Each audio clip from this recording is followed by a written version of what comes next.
Hi friends, வணக்கம். நான் தான் தூத்துக்குடி மெர்சல் ராஜா. இன்றைக்கி எங்கன்னா நம்ம தூத்துக்குடி மாவட்டம் ஏரலுங்க. என்னங்க இது ஏரல் அப்படின்னு சொல்லி பார்க்கிங்க. நம்ம ஏரல் பேரூராட்சி பஸ் ஸ்டாண்டுங்க இது. அதாவது கவர்மெண்ட் பஸ் வந்து நம்ம மக்களுடைய உயிரை காப்பாற்றுச்சின்னு சொன்னால் நம்ப முடியுமா? அதாவது நேற்று என்ன சம்பவம்னா, நேற்று ஏரலில் வந்து பேரூராட்சியில் வைக்கப்பட்ட பெரிய போர்டுங்க, ராட்சச போர்டுங்க ஏரல் பஸ் ஸ்டாண்டில் வச்சுருந்தாங்க. அது வந்து பழைய போர்டுங்க, அது திருப்பிடிச்சி போயிருந்துச்சு. அப்போது நம்ம கவர்மெண்ட் பஸ்ஸு போகும்போது பஸ்ஸு மேலே பார்த்து விழுந்துட்டுங்க. ஆனால் யாருக்குமே எந்த உயிர் சேதம் எதுவுமே கிடையாது. ஆனால் இதை வந்து நம்ம காவல்துறை சிறப்பாக வந்து அதை ஒதுக்கி கொடுத்தாங்க. பேரூராட்சியும் கொஞ்சம் ஒதுக்கி கொடுத்தாங்க. முக்கியமாக சொல்லப்போனால் பேரூராட்சியும் சரி, நம்ம காவல்துறை ஏரல் காவல்துறையும் சரி ரொம்ப வேகமாக செயல்பட்டு பொதுமக்களுக்கு இடையூறு இல்லாத அளவுக்கு அந்த இடத்த வந்து கிளியர் பண்ணி விட்டாங்க. 2 கிரைன் மூலமாக அந்த ராட்சச போர்டை தூக்கி அப்புறப்படுத்தினாங்க.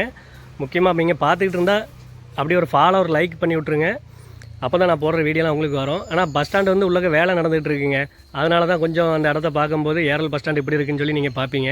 ஆனால் சீக்கிரத்தில் வேலையை முடிக்கன்னு சொல்லியிருக்காங்க. ஆனால் இந்த வருஷத்துக்குள்ளே முடிச்சிடுவாங்க நான் நினைக்கிறேன்.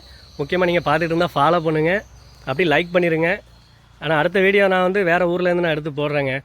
ஆனால் எதுக்காக அந்த வீடியோ போட்டிருக்கேன்னா, முக்கியமாக காவல்துறையும் பாராட்டி ஆகணும், பேரூராட்சியும் பாராட்டி ஆகணும். சீக்கிரத்தில் அந்த வேலையை டக்குன்னு ஒதுக்கி முடிச்சிட்டாங்க. உங்கள் தூத்துக்குடி மெர்சல் ராஜா.